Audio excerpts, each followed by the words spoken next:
Buenas tardes. Nosotras somos estudiantes de la Universidad Uniclaretiana, cursando tercer semestre de Trabajo Social. Hoy les vamos a hablar acerca de la aprobación del voto femenino en 1954. Mi grupo está conformado por Diana Carranza, Zaira Viloria y quien les habla, Elvia Rosa Pacheco Manjarres. El 25 de agosto de 1954, ya hace 68 años para la fecha, se definió el derecho al voto a la mujer en el Congreso de la República en Colombia. Un acto de mucha importancia para nosotras, ya que a partir de ese momento se logró un paso de lo que se buscaba, que era llegar a tener igualdad con relación a los hombres.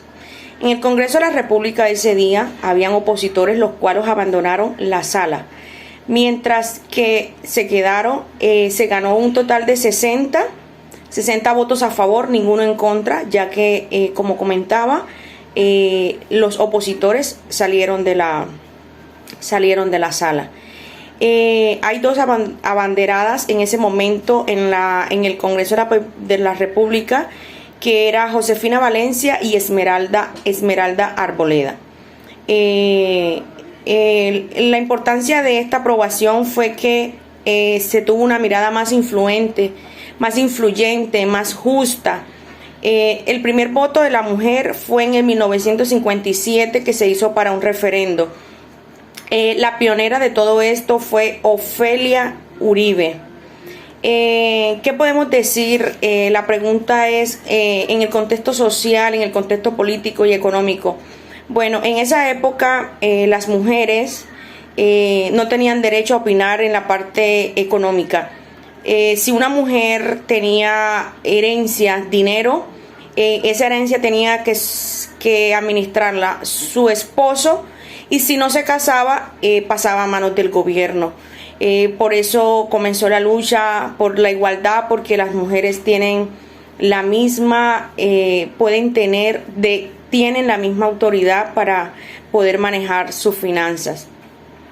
En la parte política, tanto los conservadores como los liberales no querían que las mujeres participaran de las elecciones, ya que las mujeres en ese tiempo eran la parte de los sacerdotes. Bueno, ¿quiénes fueron los personajes involucrados? En el año 1954, la Asamblea Nacional de Constituyentes debatió y aprobó la reforma constitucional que le dio a las colombianas el derecho de elegir y de ser elegidas.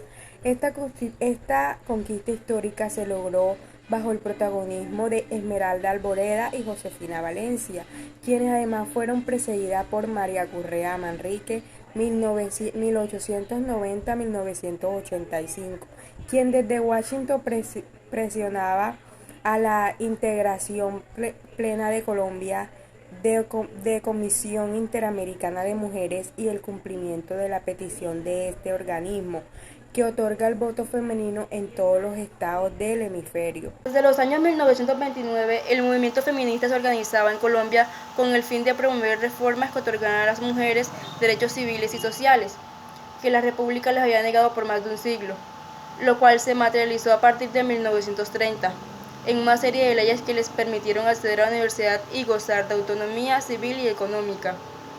Sin embargo, el debate sobre el derecho de las colombianas a votar fue constantemente aplazado debido a los prejuicios de los partidos tradicionales y al eclipse provocado por la violencia.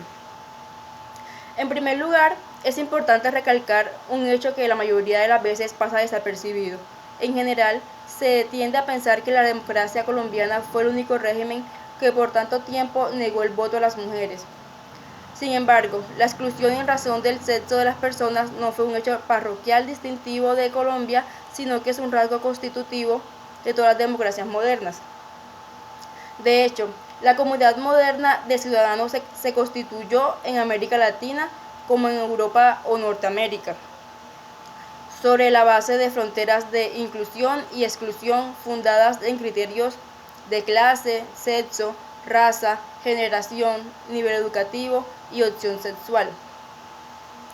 Los gritos de igualdad, libertad, fraternidad no se dirigieron a las mujeres, los niños, los ancianos, los solteros, a las poblaciones colonizadas o esclavizadas, ni a los pobres, todos ellos sin posibilidad alguna de pagar impuesto o de mostrar propiedad.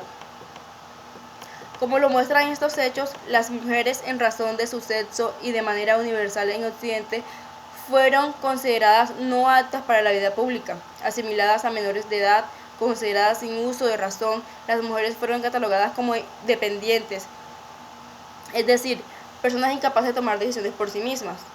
Fue este tipo de estereotipos femeninos los que se interpusieron en el camino de la ciudadanía de las mujeres, y fue justamente contra ellos que se levantaron los primeros movimientos feministas, los de las sufragistas.